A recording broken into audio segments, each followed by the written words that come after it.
Assalamualaikum warahmatullahi wabarakatuh. Perkenalkan, nama saya Reno Fasa, NIM 2019212044, kelas 4B Akuntansi, mata kuliah Akuntansi Syariah. Di sini saya akan menjelaskan materi mengenai akad istisna.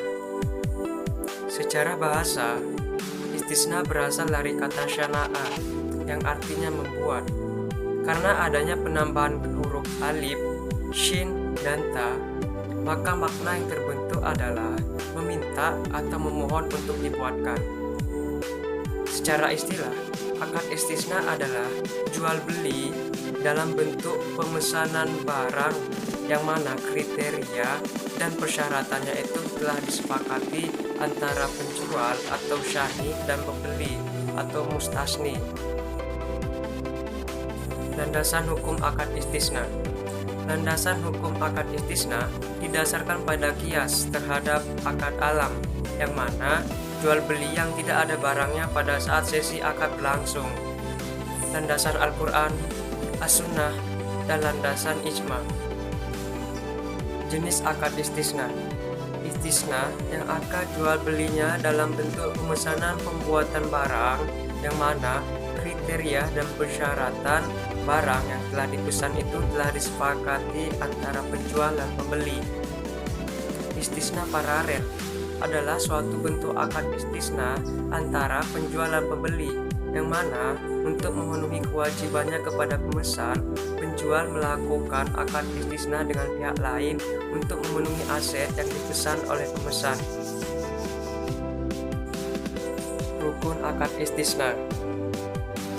Pelaku akad istisna terdiri dari pemesan atau pembeli atau mutasni dan penjual atau syani.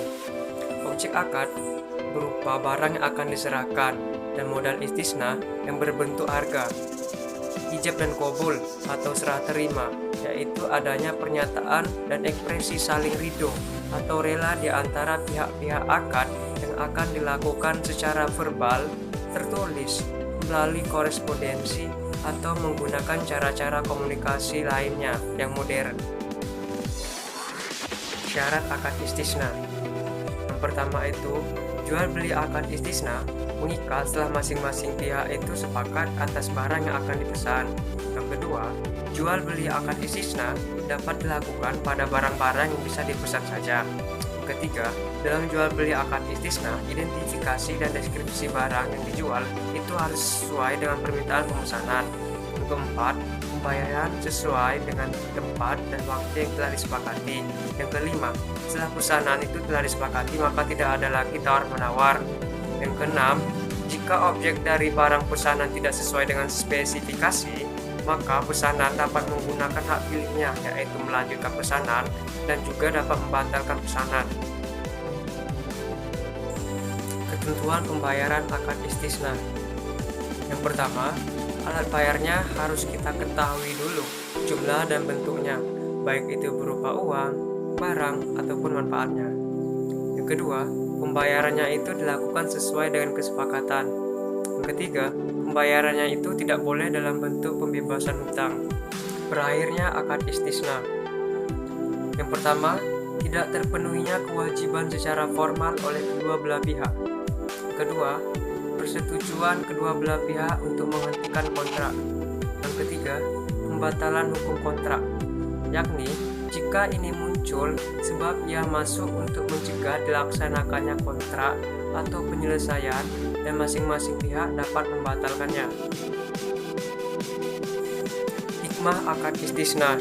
Yang pertama, untuk mempermudah manusia dalam bermuamalat. Yang kedua, untuk mensejahterakan ekonomi manusia. Yang ketiga, merupakan kebutuhan masyarakat yang memerlukan barang yang tidak tersedia di pasar. Keempat, orang yang mempunyai perusahaan seringkali butuh uang untuk memenuhi kebutuhan perusahaannya. Bahkan, sewaktu-waktu bisa menjadi kendala atas kemajuan perusahaan.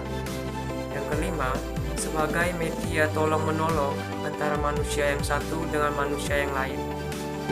Sekian penjelasan mengenai akad istisna dari saya. Jika ada kekurangan, saya mohon maaf. Saya akhiri. Assalamualaikum. warahmatullahi wabarakatuh.